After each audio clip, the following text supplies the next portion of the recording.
Hi, my name is Scott Britton. The tape you're about to watch was shot outside of Gulf Shores, Alabama on May 13th, Friday, 1994, in a house that we were renting down on the beach in a nice pretty spot on Fort Morgan Road. We're interviewing Ruby Smith, doing an oral autobiography of her life, and just wanted to let you know we didn't do a very good job on the tape of explaining what we were doing. So we were down on the beach for a whole week with our family.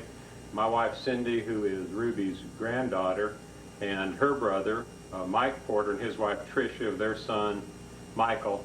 We also had our kids with us, Tara Shea, Katie, and Devin, and also Ruby's daughter, Linda Gale, and her husband, Earl Monk, were down with us too. So we had a big crowd down on the beach. We had a big time. We had a 4-bedroom, 2-bath home, and what we did with it was this last day is we talked with Ruby for a little while, and hope you enjoy the tape.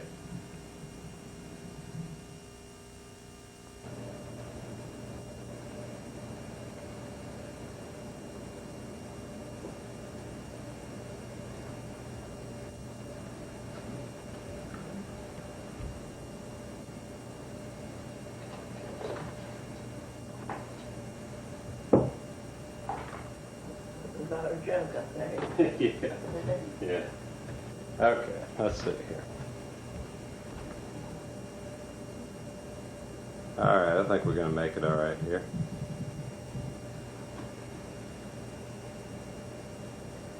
We'll give it a try and see what happens. Make sure I got that on record. Record. Okay.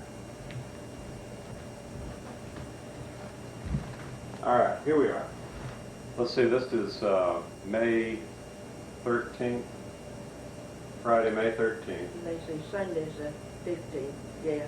So it's Friday, May 13th, 1994, and we're in Gulf Shores, Alabama, down on Fort Morgan Road, renting a house down here. We've been here we got here a week ago tomorrow, so this is our last day we've been here. And we're going to sit here and talk about a few things.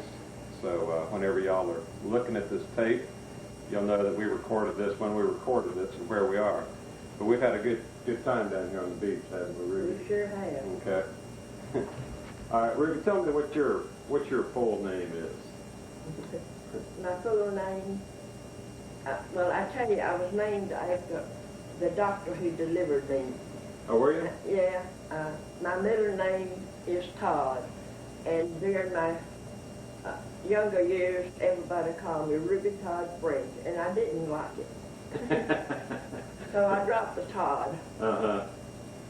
I didn't know that was your middle name. T-O-D-D? That's right. And Dr. Todd. Where were you born? I was born in a little settlement called Hickory Ridge, just outside of Florence, Mississippi. Uh-huh. And I lived in the country most of my life. My father, I guess you would call, a farmer, but he did work on the railroad, and he worked for Enoch's Lumber and Manufacturing Company. But I guess all in all, you would call him a farmer. A farmer.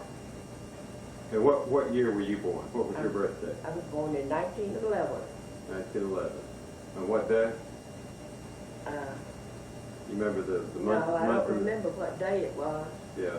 Was it But I was at home. born at home? In the country. And how many brothers and sisters did you have? And one brother and one sister. And I had a little sister that was born before me that died when she was 9 months old of smallpox. Uh-huh. So she would have been your older sister? Yeah. And you're the older sister? Yeah, I'm the oldest sister. Okay. My brother was 3 years older than I am, and Frida is 6 years younger than I am. And Frida still lives next door to you, okay, Yeah, doesn't she? right next Okay. door to me. All right. Do you remember anything about your grandparents at all? I tell you, both of my grandfathers died before I was born, Did it? or else I never did know them. Uh-huh.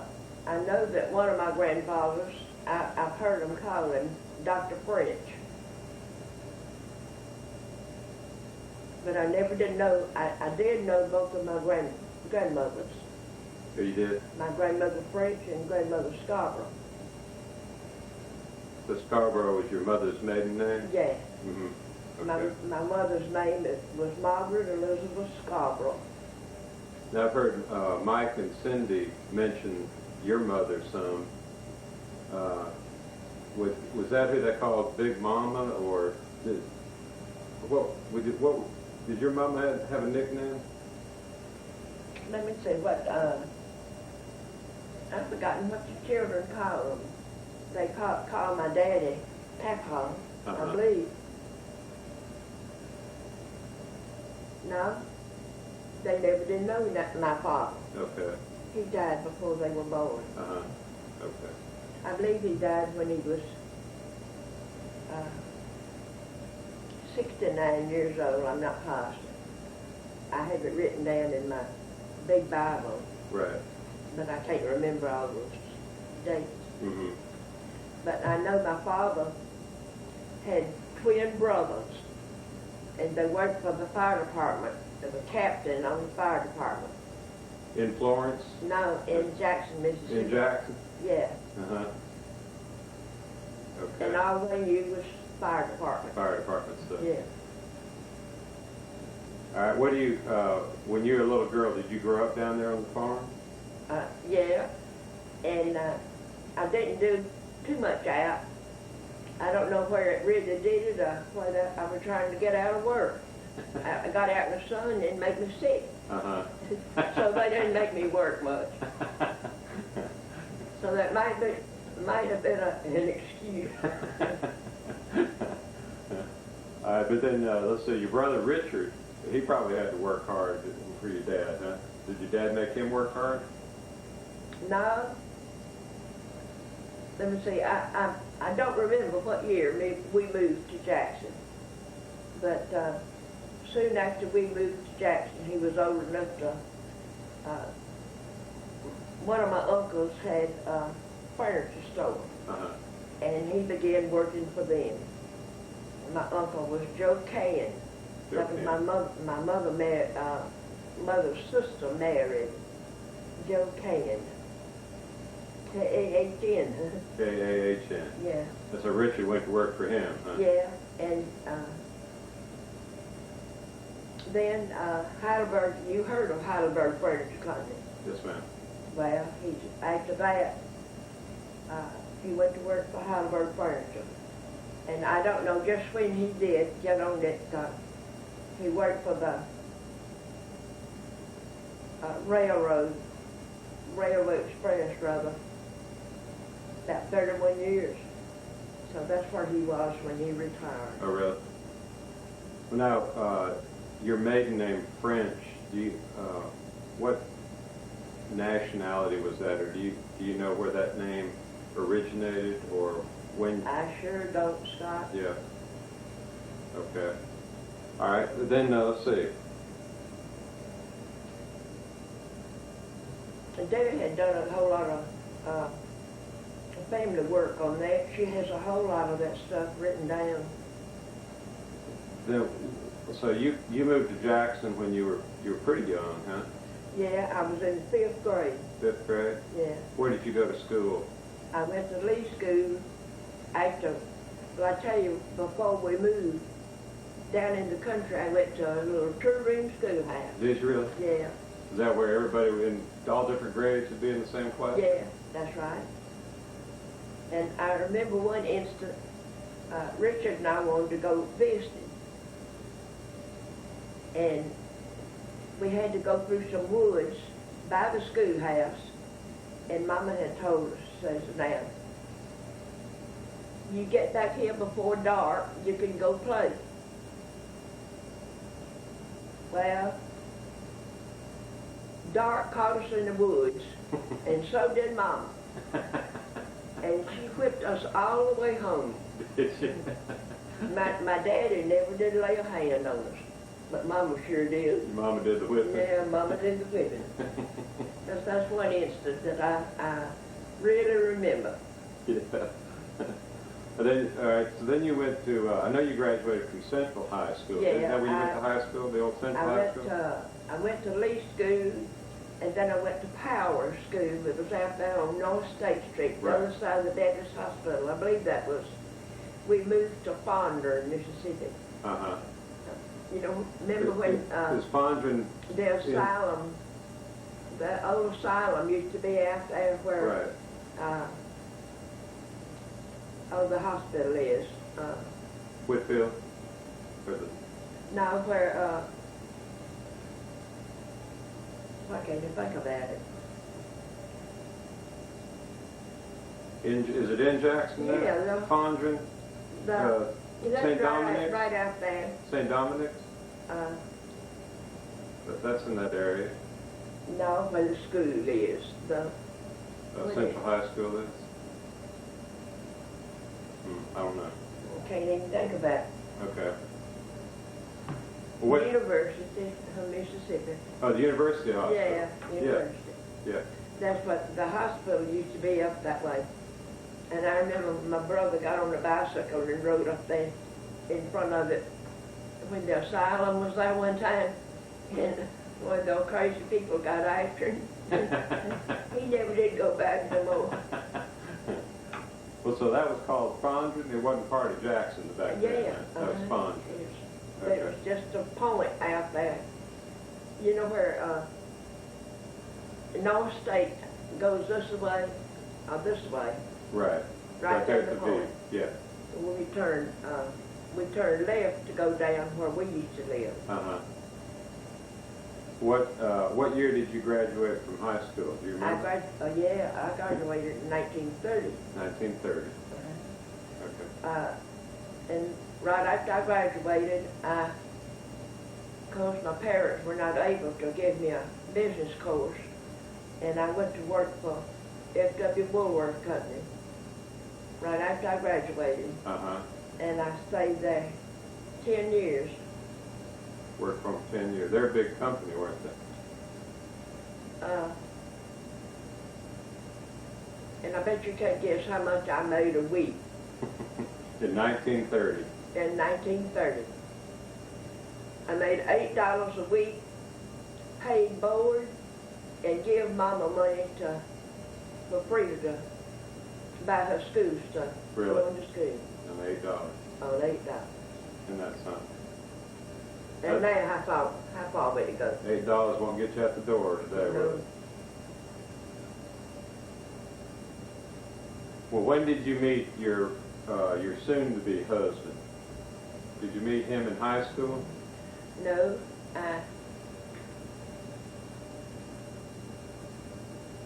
really I don't remember where it was I met him. And what was his name? Erwin L. Smith. Irwin L. I met him and we went together 8 years before we were married. 8 years. 8 years. And I think then, though, the reason he asked me to marry then, he thought I was kind of sweet on On somebody else. a boy that I was in the rooming house with, Uh-huh. and he got jealous. I didn't think he was a marrying kind, Yeah. but I guess he was. Yes, he was. And that's who Mike and Cindy called Papaw. They Yeah. called him Papaw, didn't they? Yeah. So y'all dated for 8 years. That's a pretty good while. Yeah. And I think we were married that 8 years before Linda Gale was born, And she's your oldest child, Linda Gale Smith. 1940. So y'all had 3 children. Yeah. Linda Gale and Debbie. And Charles Albert Charles was Albert. born 3 years after Linda Gale was. And then I believe it was about 9 years between Debbie's age and Charles Albert. So Debbie's the youngest. Charles Yeah. Albert's in the middle. That's right. Yeah. What were they like when they were growing up? Were they much trouble? No, I tell you, uh, Charles Abbott was real good to be a boy. We had the grocery store, you know, out on the pike, and I worked out there with Irvin and them, and Charles Abbott and then Britton had told me that the boys ran there trying to get Charles Abbott to go with them and do different things, and he wouldn't go. He's afraid they'd get into trouble, and he didn't want any trouble. Mm-hmm. So I didn't have any trouble out of Charles Abbott at all. He was a good kid. Yeah. How about Linda? Well, I didn't have any trouble out of her either. Well, you must have done something right with him then. Yeah. But that saying, you train up a child in the way they should go, and when they're old, they will depart from it. Mm-hmm. I don't know whether that's so true or not. Well, it's tough raising kids, that's for sure. You never know if they're going to turn out right or how they're going to do. I tell you, I didn't take my children to Sunday school and church and drop them off and leave them and go back and get them. I went with them. Mm-hmm.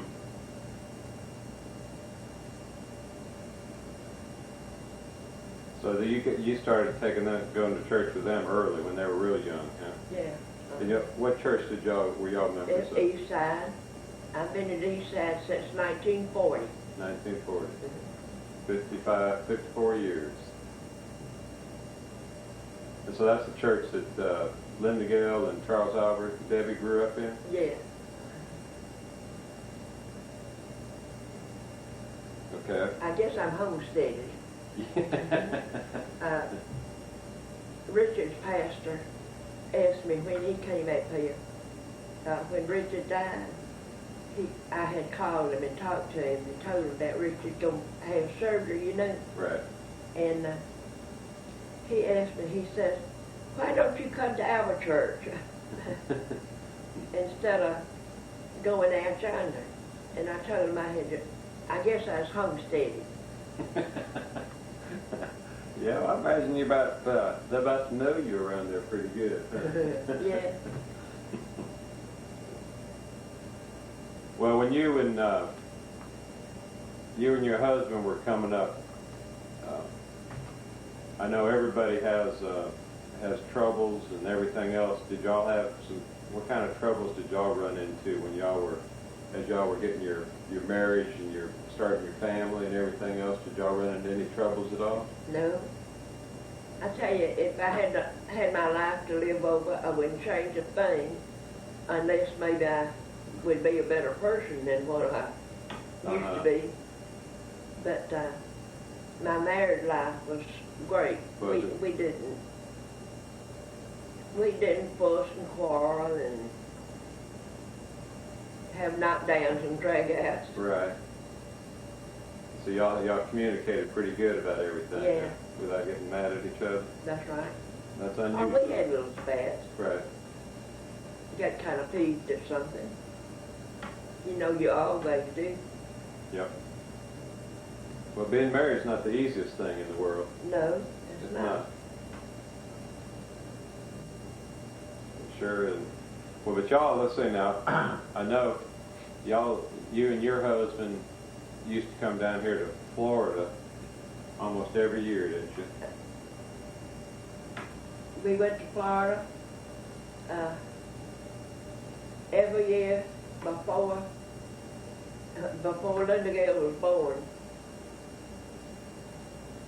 In fact, I was 7 months pregnant with her when we went out deep sea fishing in Panama City. Right. Yeah. And we started going to Florida every year after Linda Gale was born. And y'all liked to fish a lot, didn't you? Huh? Y'all fished, you and your husband liked to fish a lot, didn't you? Oh, yeah. He was in the grocery business, Uh-huh. and he had off every Thursday. So we would go fishing every Thursday. Some days we would sit all day long and never get a bite, and fish all right, Uh-huh. but I enjoyed it. Yeah, fishing's fun. We went to Oh, just different places. And I really enjoyed going deep sea fishing. You don't? I did. Oh, you did? Yeah. Yeah. Well, didn't y'all stay down at the Florida Girl a lot when you went down there? We thought it wasn't anything but the Florida Girl. That was the only place to stay? Well, at one time we went to Panama City and stayed. I've forgotten now what the name of the motel was that we stayed.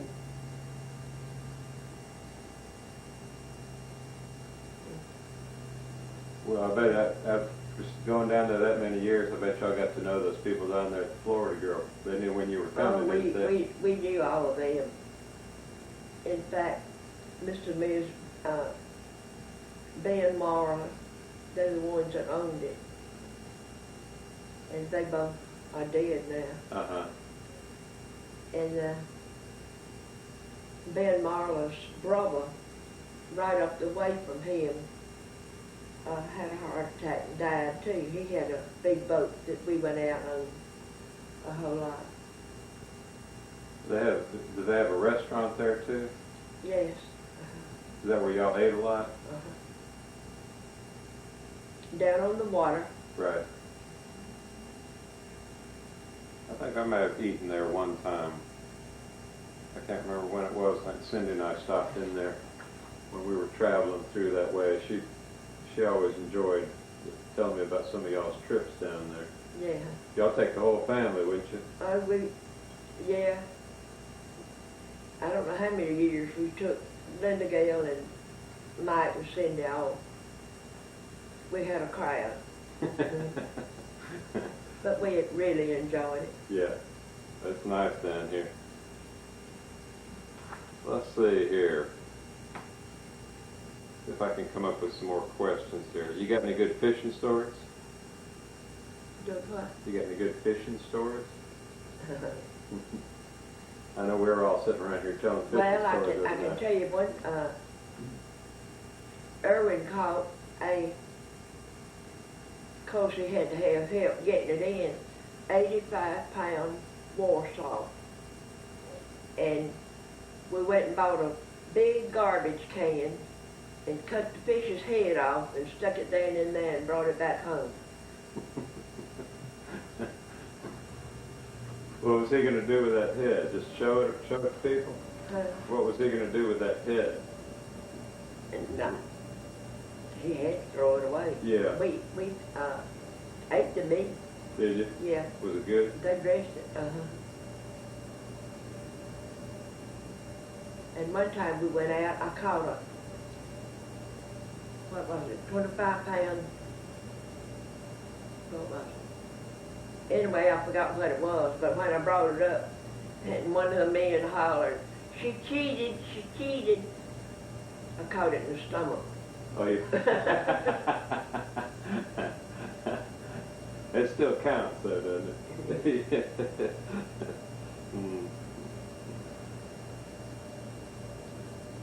Well, fishing's fun. I like to go fishing. I know Charles Alvarez likes to go fishing, too. Doesn't he? Goes all the time. Goes to Grand Isle. They died. Uh-huh. And spearfish. Spearfish. Yeah, he loves it.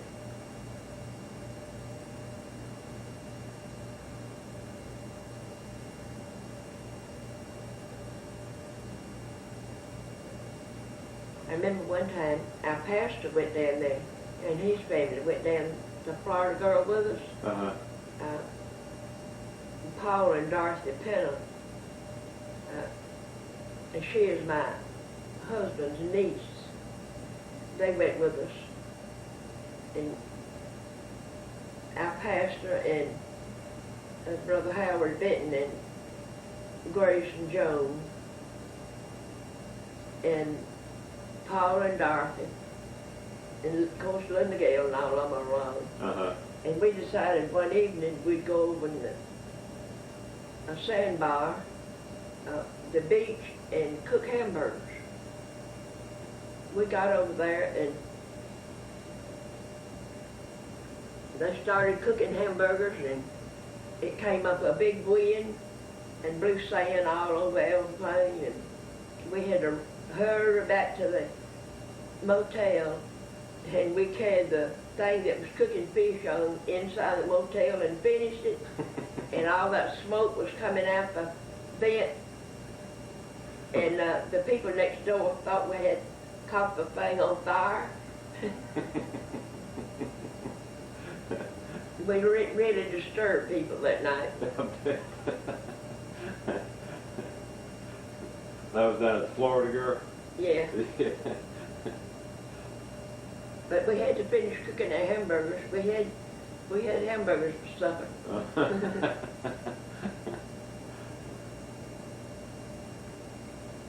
Well, what was your husband like? I never did meet him. Well, he just was a good, likable fellow, easy to get along with. Uh-huh.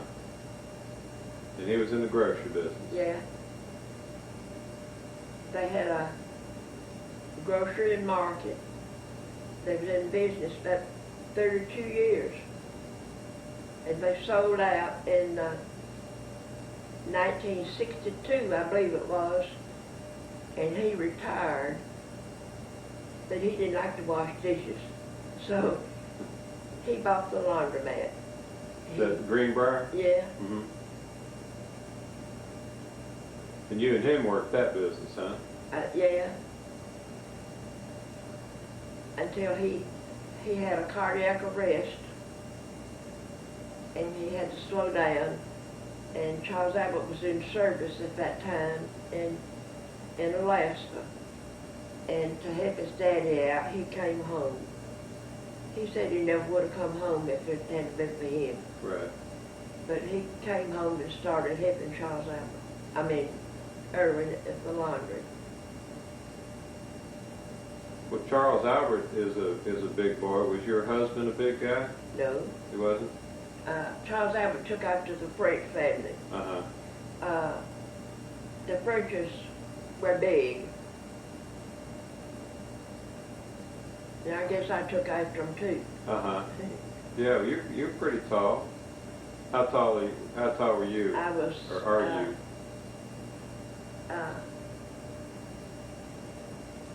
5'7", I believe it was. 5'7". I'm not now, shrunk a little bit. Well, I know Cindy had told me, Mike too, about your husband, that something about he got run over by a truck or something and almost lost his leg, or had a lot of problem with his leg. Yeah.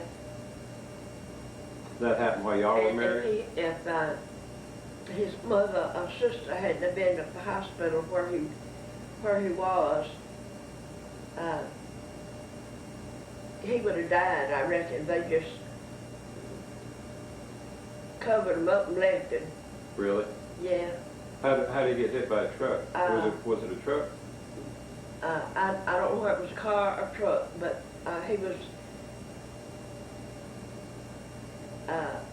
he went out on the highway he run a gas station for a while, and I don't know where it went out there to fix a tire, change a tire, take him gas or something, but anyway, that's where he was hit. On the side of the road. Somebody sideswiped him and tore his leg up. Uh-huh.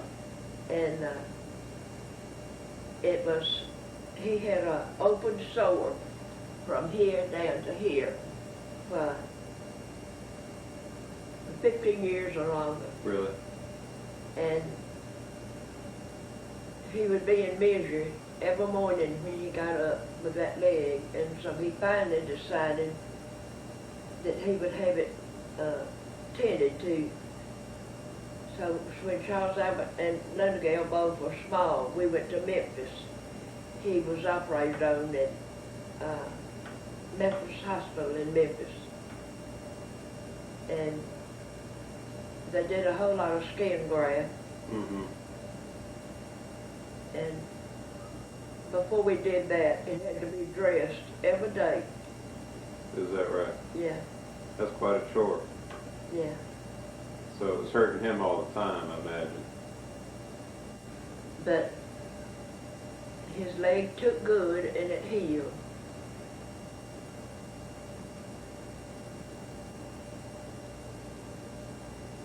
Well, well, they had to take some of they almost had to, Mike said they almost had to take his leg off. They talked about that at one time because he lost so much muscle or something in his leg.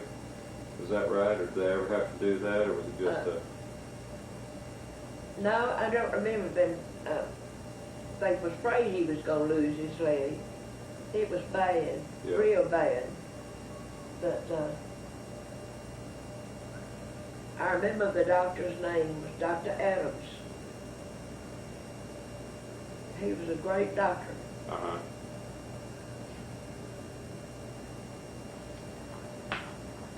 And the other day I was looking through some papers and I found some of the bills where he had paid The doctor? room and board, $5. I can't get over that. Things have gone up, haven't they? But I've forgotten how much the surgery was. But they had to do a whole lot of work on his leg. Well, And Ruby, that was when Charles Abbott was on the bottle and milk was scarce. There was rationing the milk.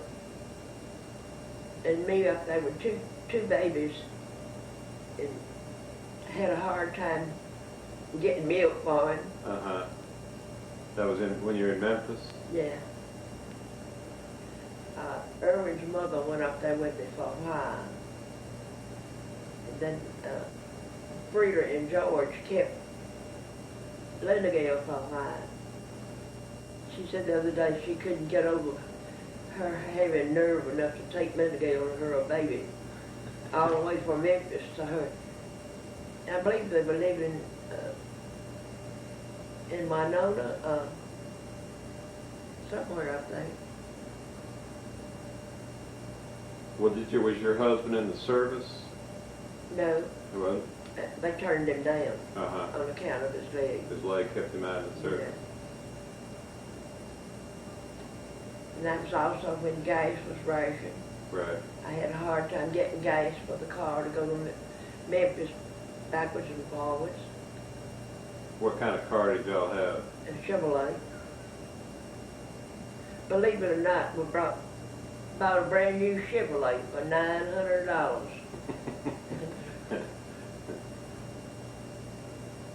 Of course, that was $900 was a lot of money, wasn't it? Yeah, and the last,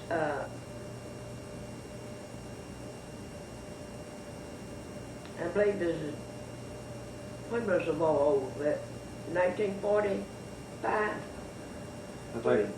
I think 44, 45, somewhere in there. Anyway, we had to have another car, and the only thing we could find was a Buick convertible, and we bought it. Did you? Us old folks riding around in a Buick convertible.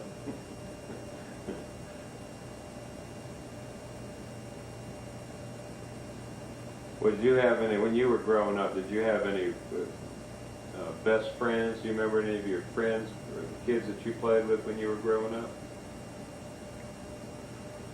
Yeah, I had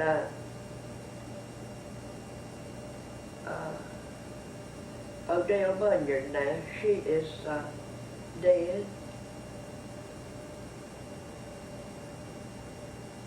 Of course, after I went to work for, when I was growing up down in the country, I didn't have too many friends down there because there wasn't very many people around. But right next, I say next door, it was just close to us. The closest house was, my best friend was Elizabeth Long, and she had twin sisters. They were our friends. Now, Elizabeth is still living. I don't know where she is, but both of her twin sisters are dead. What about when you're in high school? Do you remember any of the... Yeah, do you know the other day when, when Richard was up at the funeral home? Right. I went up there Thursday night, and that son of man over there, he said, I've been sitting here waiting on you.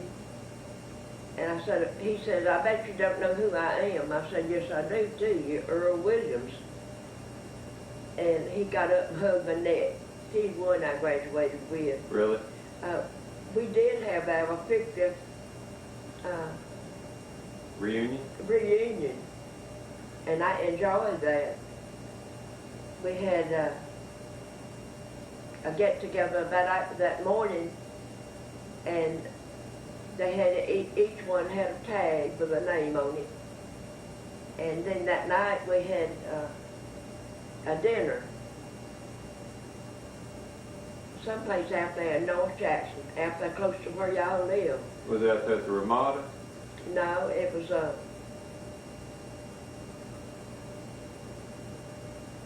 I can't remember what place it was, but I remember we had prime rib for dinner that night.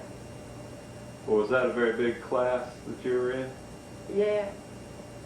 Remember to, and I'll show you the class. Okay. I have a picture that they made of everybody.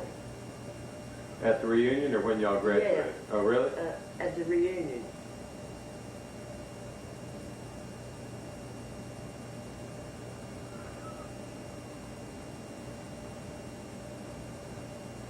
Well, what do you have a?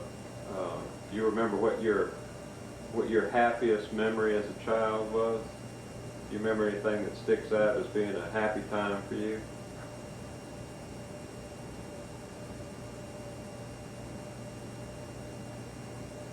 When I fell in love, I guess.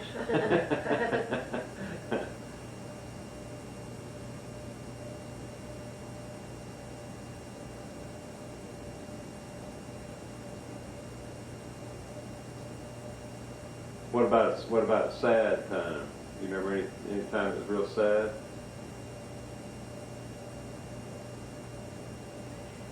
Yeah, I tell you, we had a lot of deaths in the family. My two grandmothers, and I had two aunts died with cancer. One of my grandmothers died with cancer. She stayed in bed a solid year. Really? And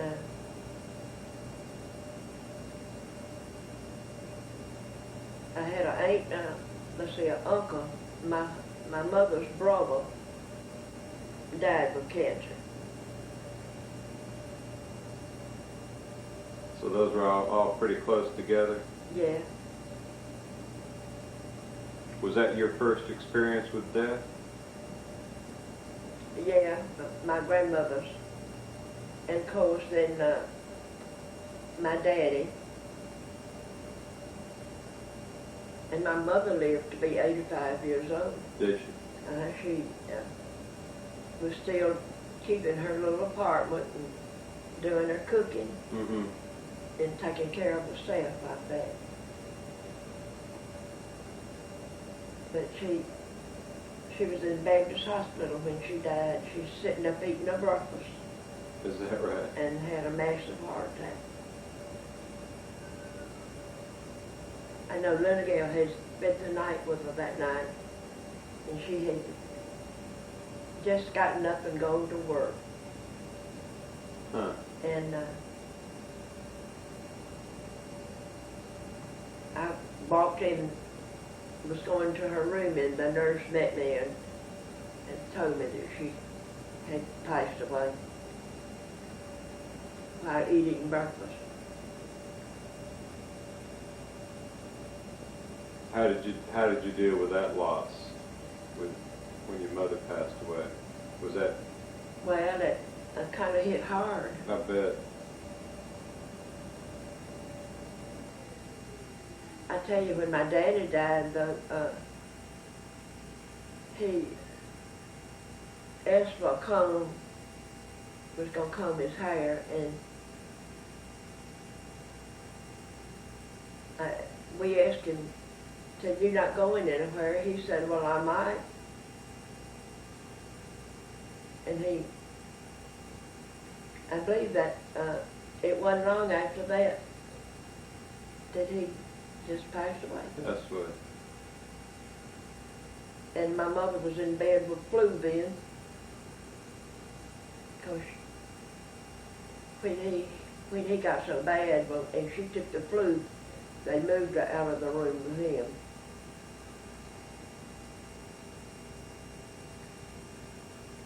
But when your parents die, that's something you have to That's a big loss, isn't it? You lost your mother. Mm-hmm. Yeah, it's rough. Yeah. It's rough. Well, what beliefs or ideals do you think your parents tried to teach you on how to live your life? Do what? What beliefs or ideals did your parents try to teach you on how to live your life? Well, I tell you that always put your faith and the trust in the good Lord. Somebody had asked me when they got out that we may have an earthquake, Mm-hmm. and asked me if I was afraid, and I said, no, if you put your faith and trust in the Lord, there's no need to be afraid. He'll take care of you. And that's true, isn't it? Yes, it is. And I told Charles Abbott Charles Abbott was wondering about, he said, I may, when he was opened up the place in North Jackson, and I said, one thing about it, Charles Abbott, I said, you can't do anything on your own. You have to ask the Lord to help you. Mm-hmm. And I said, He will. And I believe it, I always will. Yeah, I think you're right about that. Well, I know you're a very religious person, and you read a daily devotional and everything, don't you? Still, Do what? you read a daily devotional even I to sure this day, do. don't you? I take my Bible with me. I never miss. Linda Gale was up the house one Saturday night. I had to call her. I got real sick. Mm-hmm. And after I had kind of quieted down a little bit, and I was going to go to bed while she was up there, she put me in bed, and I got my Bible and was going to read. She said, you don't feel like reading that, do you? I said, yeah, I'm going to read it. I never miss. I tell you, when I had my stroke, Mm-hmm. I could tell after I had had it, after they, Breeder said, the paramedics come in and give me oxygen, and when I started talking, but I couldn't talk before. But I could tell you what I read in the Bible. Really? And what scripture it was. Of course, it slipped my mind now. Mm-hmm. I don't remember. Well, But I thought when I had my stroke that my whole world had fallen apart. But after that, I saw so many more people that was in worse shape than I was. Right. Well, your religion will help you get over a lot of hurdles, won't it? And you always, I don't care what, how bad you feel, or how bad you hurt, you got something that always to be thankful for. Mm-hmm. Well, we all got a lot to be thankful for. Yeah. Of course, I think it's bad sometimes when I'm sitting there and I would think, well, maybe I could, if I could just get up and walk across the room. But I said, no, and thank you, Lord, that I can even get up and go. Yeah. Even though it's hard.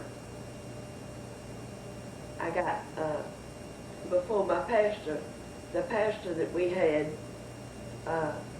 resigned and took his family to Pennsylvania, to a new field that was opening for him up there. Mm-hmm. And my last birthday, I got a card from him when he was still at the church. And on it he said, "Dear Miss Ruby," says, "happy birthday to you." Said, "You are one of the most faithful people I have ever known." Said, "You are inspiration for me to keep on loving Jesus more and more." That's good. I asked Frida, I said, "Wonder why he said that." She said, "Because you always go when you don't feel like going."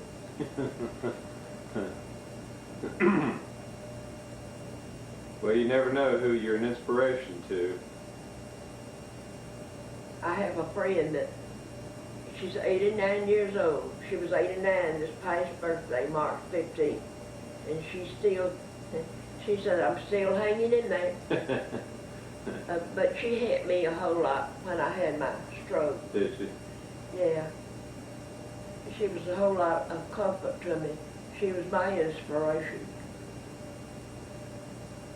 I know right after I had my stroke, you didn't know it, I don't guess, but I couldn't dress myself. I had forgotten everything I ever knew. Oh, really? Yeah. I didn't know that. Well, I did. I did everything backwards. That's the reason they never would let me drive my car anymore. And I couldn't take my medicine. I couldn't dress myself, and I'd get so aggravated when I would try to dress myself. And this friend of mine would call me and I'd tell her about it. She said, "Don't fret." Said, "Call Debbie and tell her to help you." And you know, I used to roll Charles Albert's quarters for him. Right. I had forgotten how to do that. Really? I couldn't do it. I had to learn how to do that. And I still record his invoices for him. I keep his books for him. Do you? Yeah. I said, that keeps my mind alert. Sure. Well, you got to stay busy. You got to stay busy. It gives me something to do. But thanks to the Lord, He brought me through all that. I wasn't paralyzed anywhere, but I had trouble with my left side, and I had to take therapy every day for 2 weeks. They were trying to teach me to do things with my left hand. Mm-hmm. I said I couldn't do that when I was well. Really? But anyway, they had to teach me to walk up steps. How long ago did that happen? When I had a stroke, Mm-hmm. That's been a couple of years. you remember when Mike and Trish was married one Friday night in 1989. 89. Yeah. All right. The next Friday night, a Friday when I went to work, I felt all right when I got up and took a bath, dressed, got in the car and drove to work. And I walked in and I said, "Good morning." And a customer come in and I tried to wait on him. I couldn't talk. My boss just left me. Huh. I slurred my words, and Charles Albert said, "Mother, something wrong, you better go home." And that was dangerous, I guess. I got in the car and drove home. You drove home.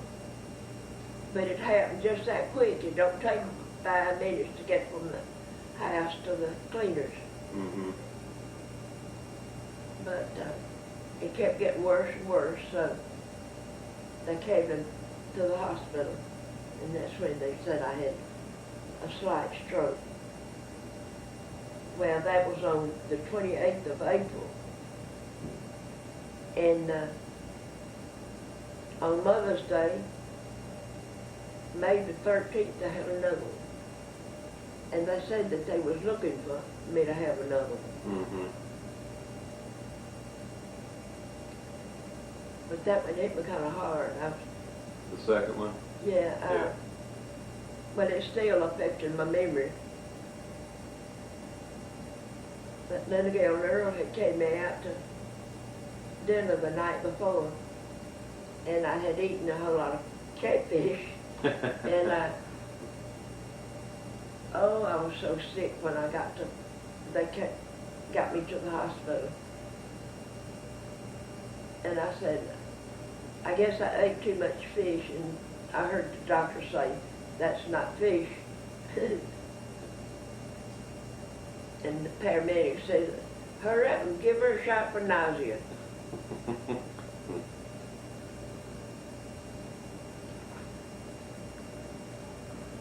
Let's see. Both of them just affected my memory. But gradually, everything came back. Comes back. I believe I could have started driving again, but I think I was afraid to let me try. Yeah, well. And now I'm glad I don't, because people drive crazy. They drive crazy, all right.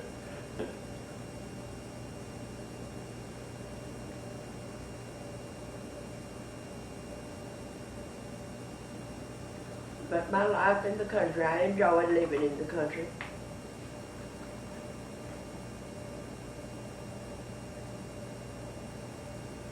Let's see here. Well,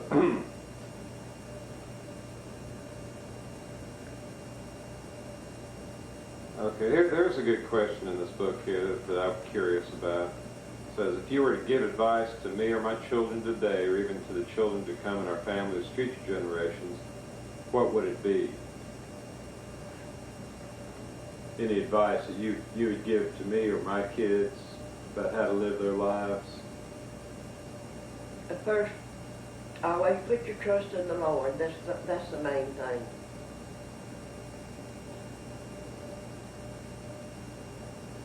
Always put Him first. Mm-hmm.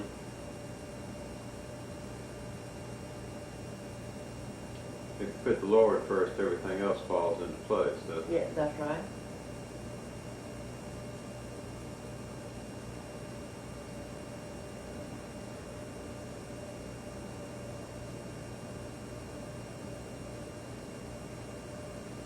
Well, you got any other good stories we can tell? Somebody might watch this 20 years down the road. Well, let's see if I could.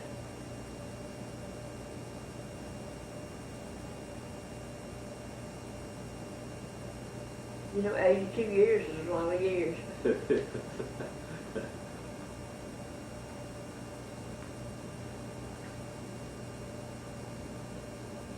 I'll tell you what I used to love to, I enjoyed doing. We had a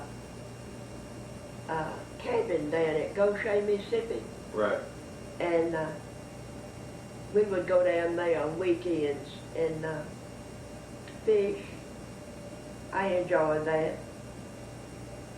And then the Gail and Mike have been down there a whole lot. And Cindy. I have seen that cabin. Well, I saw it. It's probably not even there anymore. No, it's burned down. Did it burn down? Yeah. It was in pretty bad repair when I saw it. Probably 15 years ago. We still have the property down there. Do you? Yeah. Charles Albert said you didn't want to get rid of it.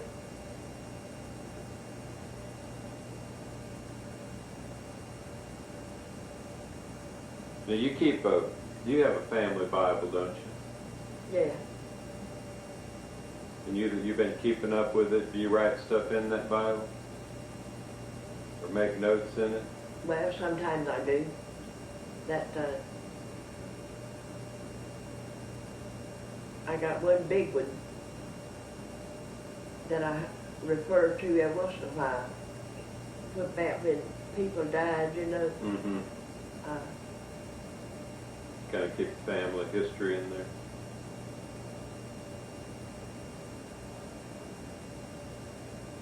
Debbie could tell you that she has kept up with, she went to archives and got a whole lot of information on the families, the French family and the Smith family. Was she right? But I can't remember all that stuff. Uh-huh. She's got it all written down somewhere. Has she?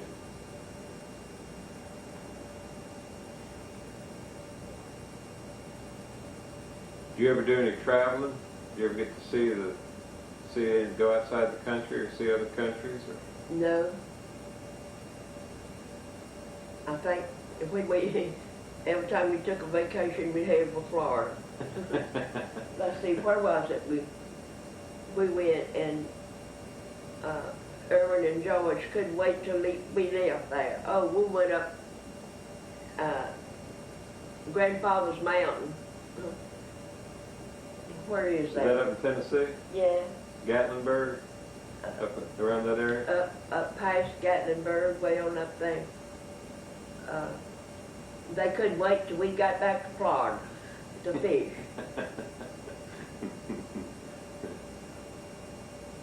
Well, that's not too bad. No matter where we went, we wound up back in Florida. Was there anywhere you wanted to go that you'd like to go? It never entered my mind. Mm-hmm.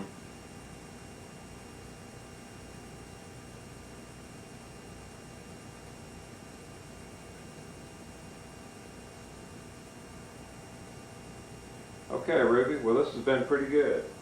I appreciate you doing this. I probably got off on the wrong subject. No? Well, I just wanted to capture some of this on videotape, and I don't know. We'll find out how it comes out.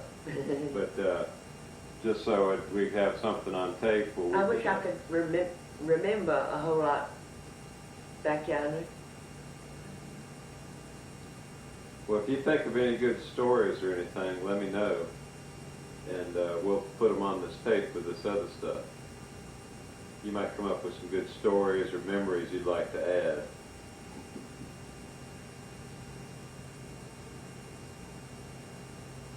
This has been a good trip here to Florida, to Alabama, hasn't it? Oh, I really enjoyed it. Now get all y'all together tonight. I want to tell you how much I appreciate you making me part of your vacation. Yeah, well, you've been a good traveling partner. The weather has been beautiful. And too, it's been good to me. I haven't been sick like I sometimes at home. I get real woozy. That's when I cough a whole lot. Uh-huh. And I have to go to bed. I hadn't heard you cough And I but get once weak. down there. No. And I told Linda Gale yesterday, I mentioned that I hadn't been sick while I've been down here. I said the salt air must do me good. Yeah. I think it does us all good. What do you think about the cooking? Oh, I've enjoyed every meal.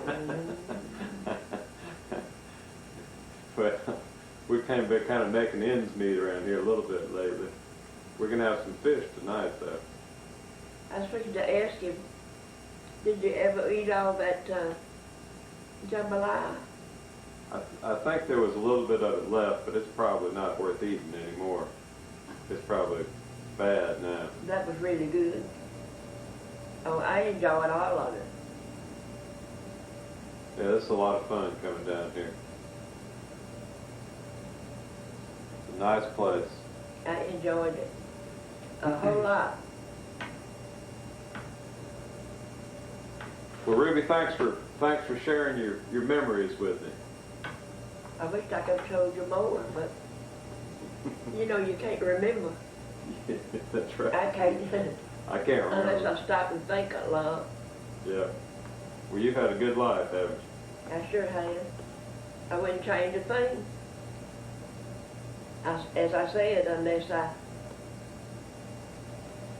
was a better person. Linda Gale said the other day, David, we were looking at something, and they were talking about what kind of life they lived, you know, had to come up in. And David spoke up and said, I sure am glad I was born into a happy household, a normal household.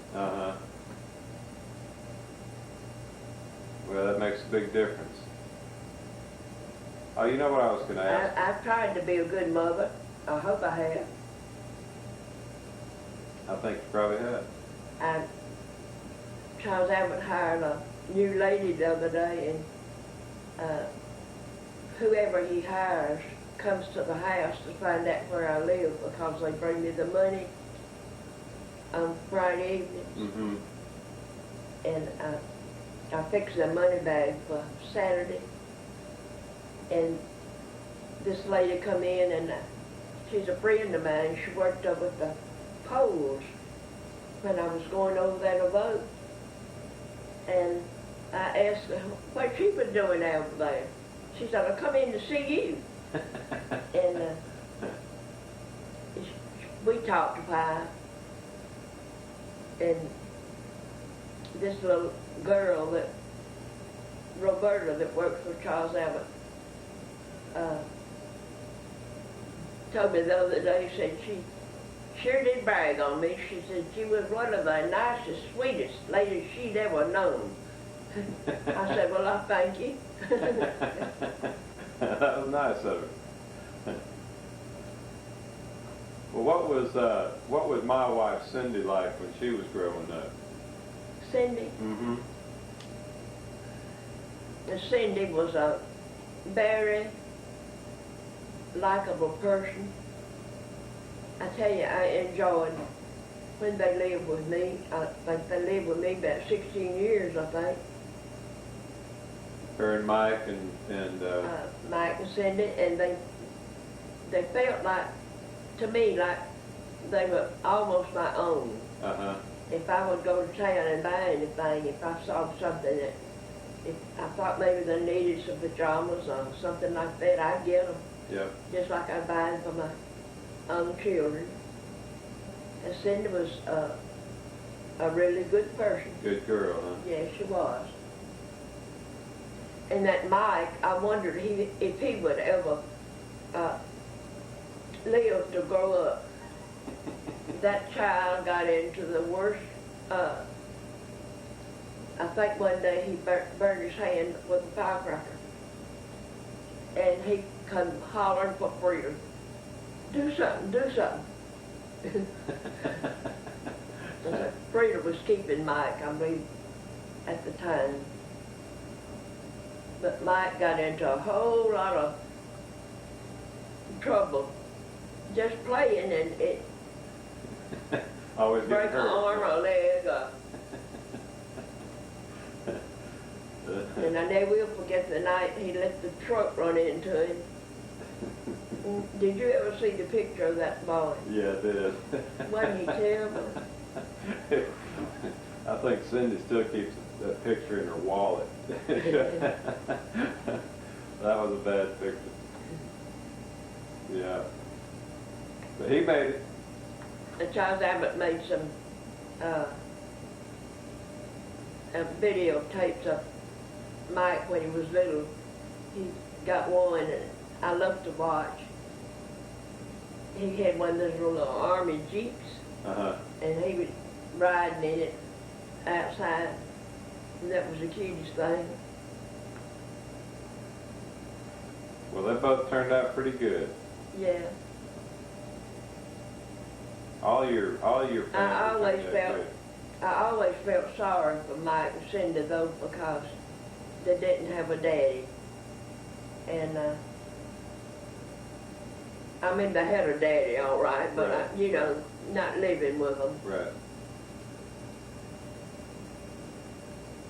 And I was glad when they started going and visiting Joe. Me and Irwin thought a whole lot of Joe. And Yeah. that really hurt me when Linda Gale and Joe separated. Uh-huh. That was one thing that really upset me, and Linda Gale's daddy too. We both got upset about it. Right.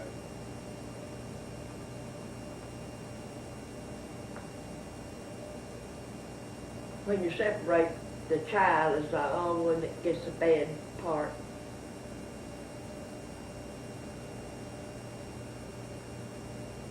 Yeah, that's what's wrong with a lot of kids today. They don't have their parents with them enough. That's right.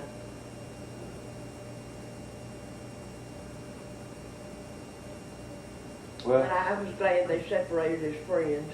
I'm glad they're friends.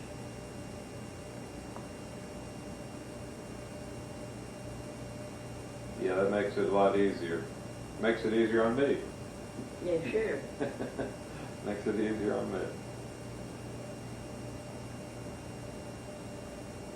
While we're talking, how's your dad doing? He's doing pretty good.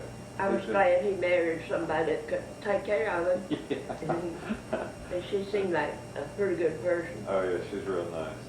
She's nice. He's been having, he's been having some medical problems, but he pretty much tries to keep it under control as best he can. Doesn't feel real good in the mornings, but about 11 o'clock he starts feeling good, and he can get out and do whatever he wants to. But did he have a heart attack at one time? No, he's never had a heart attack. He's got an arrhythmia problem, irregular heartbeat. Sometimes it races away. Yeah. And the medication he takes from that, I think, will cause him to have some other problems. Yeah. So, sometimes I don't think doctors do a very good job on prescribing medications. Sometimes they mess that up some. Well, Debbie had trouble with her heart racing. Really? Yeah, and she had to go to the doctor for that. For a couple of days, they put a, what you call it? Monitor on it? Monitor on Right. it for a couple of days. Well, you never know. And Debbie has had her orthopedic doctor that operated on her the last time operated on her hip, asked her to quit smoking. She said it's bad on your circulation, for one thing. And when she went to the doctor with her heart racing like that,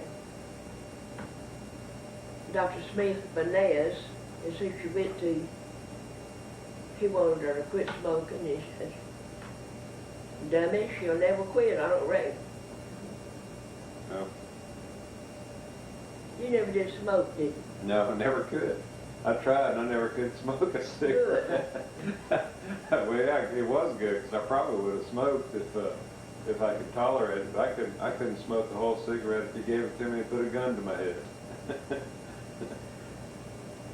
Errol used to smoke cigarettes, and Linda Gale got so mad when we'd go anywhere with he'd smoke that little cigar, Uh-huh. and Linda Gale never about stifle her. Well, everybody will quit smoking sooner or later. Yeah, Yeah, sure will. they'll quit. And Jack smokes, so So they kind of help each Debbie other. finally fell in love. She said she knew sooner or later she'd run across somebody she liked. She never did find anybody she liked until recently. I asked her how come to meet him anyway. And she said, well, she didn't know how it happened, but said a whole gang of them were together somewhere and said they got, somehow or another, she and Jack got paired off together. He seems like a nice guy. Yeah, he's been staying at the house now. He's been working in Utica. He said he'd be there for 2 months, Oh, really? and he stays at the house. His parents live in Clinton. They did live in Jackson, but they got to where their neighborhood was kind of crime-ridden, Right. and so they sold out and bought a home in Clinton. How long you lived in that house you live in on Santa Clara? We moved there in 1947. A brand new house. Brand new. Oh, pretty hardwood floors. But I soon done away with that. Yeah. Getting down and cleaning hardwood floors and putting wax on them from one. That carpet's a lot nicer, isn't it? Yeah. All right. Well, I'm going to go over here and shut this camera off. Looks like we made it. Thank you again, Ruby, for taking the time to do this. You're welcome. I'm sure these kids would probably want to run through here. I'm surprised they didn't come tearing through here while we were doing this.